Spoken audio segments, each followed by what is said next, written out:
కాంగ్రెస్ ప్రభుత్వం ఇచ్చిన 6 హామీలకు చట్టబద్ధత కల్పించాలని బీఆర్ఎస్ డిమాండ్ చేసింది. ఇందులో భాగంగా స్పీకర్ గడ్డం ప్రసాద్ ను కలిసి ప్రైవేట్ మెంబర్ బిల్ ప్రవేశపెట్టేందుకు అనుమతినివ్వాలని కోరారు. అనంతరం బిల్లుకు సంబంధించిన నోటీసులను అందజేశారు.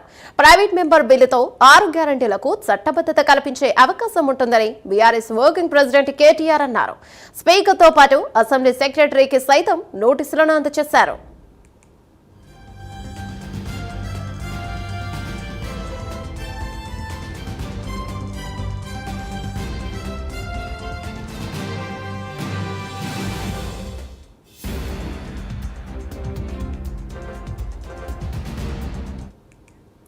కాంగ్రెస్ ప్రభుత్వం ఇచ్చిన 6 హామీలకు చట్టబద్ధతను కల్పించాలని బీఆర్ఎస్ డిమాండ్ చేస్తుంది. ఇందులో భాగంగా స్పీకర్ గడ్డం ప్రసాద్ ను కలిసి ప్రైవేట్ మెంబర్ బిల్ ప్రవేశపెట్టేందుకు అనుమతి ఇవ్వాలని కోరారు. అనంతరం బిల్లుకు సంబంధించిన నోటీసులను అందజేశారు.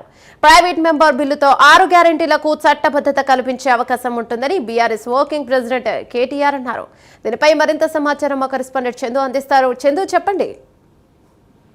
కాంగ్రెస్ ప్రభుత్వం ఇచ్చిన 6 గ్యారంటీలకు చట్టబద్ధత కల్పించి ప్రైవేట్ మెంబర్ బిల్లు అంశం వ్యక్తమైతే 6 గ్యారంటీలో చట్టబద్ధత కల్పించే ప్రైవేట్ మెంబర్ బిల్లు తాలూకు నోటీసును స్పీకర్ గడ్డం ప్రసాద్ కలిసి బీఆర్ఎస్ పార్టీ ఎమ్మెల్యేలు అందజేశారు. ఈ ప్రైవేట్ బిల్ ద్వారా 6 గ్యారంటీలకు చట్టబద్ధత కల్పించే వీలు కూడా కేటీఆర్ తెలిపారు.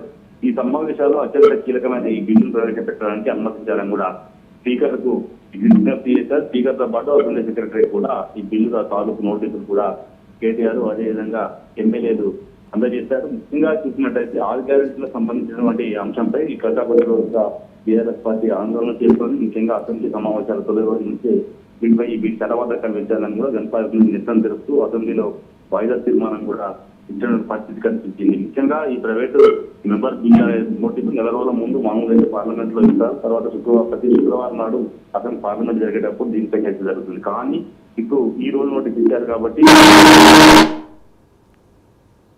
స్పీకర్ అనుమతిస్తారు అనేది మాత్రం చూడాల్సి ఉంది. ఎందుకంటే ఇది ఖచ్చితంగా ఈ ప్రైవేట్ మెంబర్ బిల్లు ఏదైతే ఉందో ఇది సభ్యులు ఉండే ఒక చట్టబద్ధమైన హక్కు. దీని ద్వారా కూడా కొన్ని ప్రభుత్వం అనుమతించినటువంటి అంశాలన్నింటినీ కూడా ప్రతిపక్షాలు తెచ్చుకొని దాన్ని ప్రజల్లోకి తీసుకెళ్లి దాన్ని చర్చ చేసి ఖచ్చితంగా దానికి ఓటింగ్ జరిగితే ఓటింగ్ లో మెజారిటీ ఓట్లు పడితే మాత్రం ఖచ్చితంగా 6 గ్యారెంటీలకు చట్టబద్ధత కల్పించినట్టు అవుతుంది. కాబట్టి ఈ దీనిపై మరి ఇప్పుడు BRS party private member bill ప్రవేశపెడితే మరి అసెంబ్లీలో ప్రభుత్వం సహకరిస్తుందా లేదా అనేది మాత్రం చూడాల్సి ఉంది. గతంలో ఎన్టీ రామారావు ముఖ్యమంత్రిగా ఉన్న సమయంలో అప్పుడున్నటువంటి బీజేపీ ఏమైతే చంద్రబాబు విద్యాసాగర్ ఒక బిల్లును ప్రవేశపెట్టి దానికి ఆంధ్ర అనుమతి కూడా పోలేదు. దాన్ని బేస్ చేసుకుని బీఆర్ఎస్ పార్టీ కూడా ఇక్కడ ప్రైవేట్ మెంబర్ బిల్లును పెట్టాలనుకుంటుంది.